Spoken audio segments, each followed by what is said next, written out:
how did you come across human design? And then I'll jump to the rest of the panelists. Well, I love this question. Thank you, Marla. It's funny because I always say human design found me instead of me finding it. And I think that's true for most people that I've come across as well. So I was really burned out from just trying everything in my business. And I decided I was going to take the month off. And so I had this whole month clear, just like resting and like just doing fun things.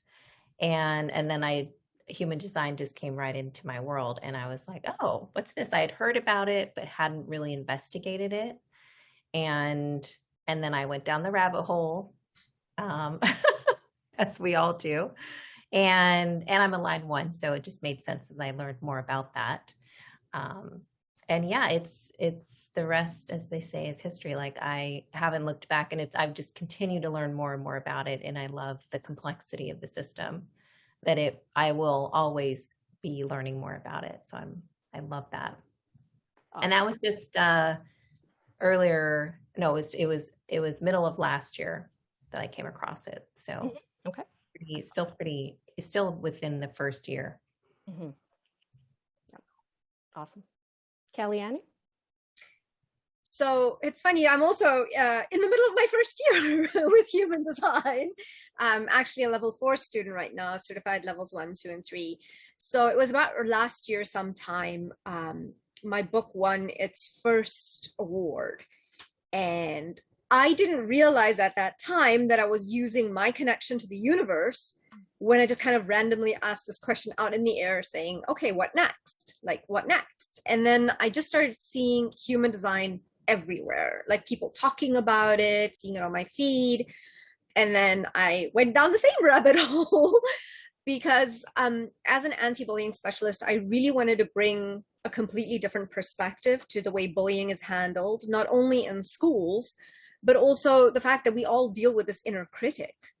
And literally no regrets when I went down that rabbit hole, because I discovered there was so many trauma responses that we as adults have to having been bullied as children. And that is discovered through human design purely. So yeah, it pretty much found me again, it was just asking the question, like, what next? And I saw it and I went down the rabbit hole. It's interesting. Before we started this, we're talking about signs and send me a signier sign. And I find the fact that, human design kept on showing up and showing up and showing up. It was kind of like the universe going, hello, wake up! over here, hello. Miranda, how did you? Yeah, it's about the same type of story. Actually, I had just graduated my transformational coaching, and human design showed up to me first. But, at that point, it wasn't right timing for me. So I looked into it and I was like, no, it doesn't feel like right timing. It's interesting. And then it came back again about a year later. And I reached out to Annalena, who is another quantum human design specialist. And I was like, what is this all about? So it's funny because I actually tuned into my strategy and I didn't know it at the time. I actually was like, okay, I'm not going to dive into all the things because I have the gate 48. So I dived in. So I bought Karen's book first and I read the book and I read it in like 2 weeks. I was like, okay, this is it. So I signed up for level 1 and 2 and I was just joking. Kidding myself. I knew I'd do 3 and 4. So then I graduated level 4 last year and it's entirely changed my life. So you follow your strategy sometimes when you don't even know it. And when you start to reflect on that, it all makes sense. Mm-hmm. Yeah. Yeah, that you're totally right on. And as you learn it, as you learn the process of responding and what responding means, and I can reflect back in my life, the times where I just pushed versus the times I responded and just felt so naturally guided. And it's such a huge contrast.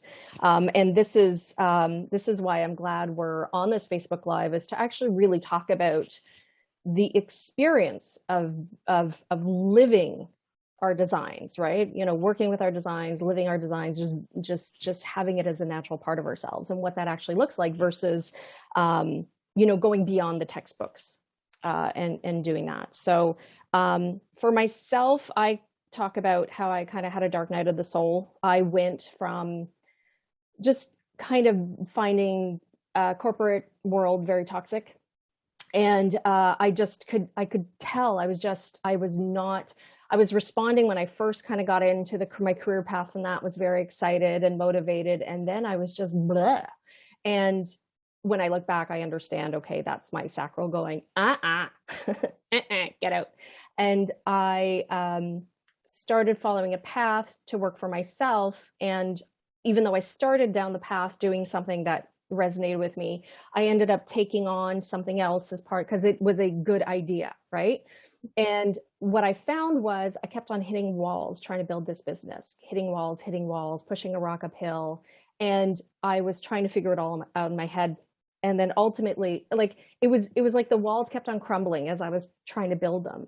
And I didn't understand at the time that that was the universe telling me, you're on the wrong path. Like, out, gone.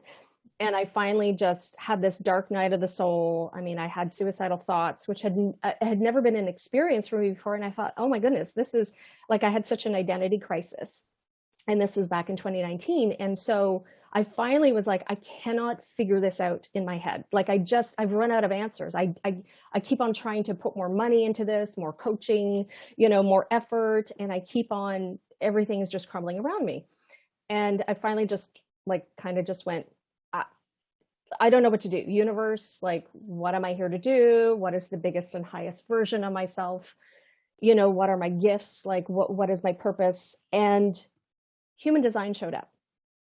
But interestingly for me, human design showed up and I got my chart, but there was no guidance. Now I'm a 1-3, so I'm a line 1. Just very quickly, as Lisa talked about, line 1s are research. We'll save that for another Type-o-Thon. But I'm only sparked into research if I respond to it. Like, ooh, I want to learn more. And I just looked at this chart and I went, what is this gobbledygook? And I put it aside. Luckily, only a few months went by. And then another opportunity for human design came up again. And I said, you know what, I'm going to start looking into this.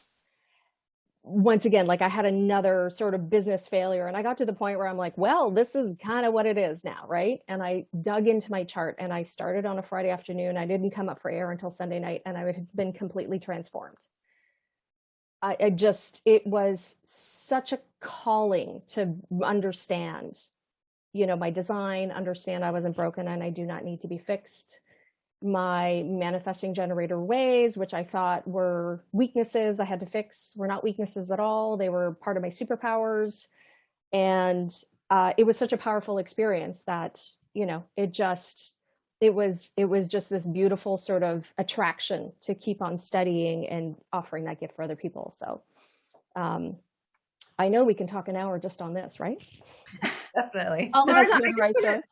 Sorry, Marla, I just wanted to chip in there and say about the soul calling. You feel it's your calling, right? And in my experience, when you find what your soul calling is, and I remember looking at my chart and thinking, no, this doesn't sound right, because, and again, we're not going into too many details of the chart, but basically the direct and the shortest connection between my, to my throat is through my G center, and it is self-love. So basically, I'm here to talk about self-love. And I'm not thinking, yeah, right. Because I had to experience the shadow side of it through my whole life to be able to integrate the lessons, to be able to express it, and to be able to talk about self-love, not in the way it is traditionally spoken of.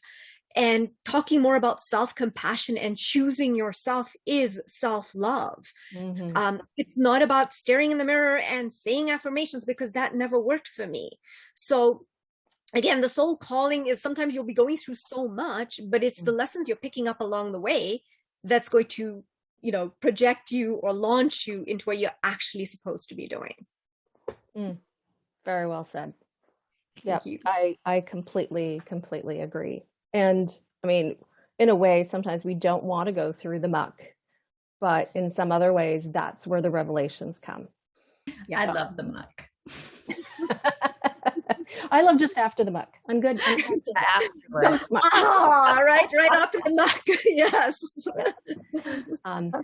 But I can tell you, for anybody who's listening to this, either live or the recording, is if you feel that you're at a crossroads in your life, you're feeling you're going through a dark night of the soul, and you have been drawn to human design, any which way, just let you know that you have a gift, and there is a gift in learning your design and understanding and loving and seeing the gift of who you are. And I think all of us on this panel in certain ways offer that to, in the work that we do. And just, keep at it. You're here for a big purpose and to make an impact. So there's beauty on the other side of the muck, I guess.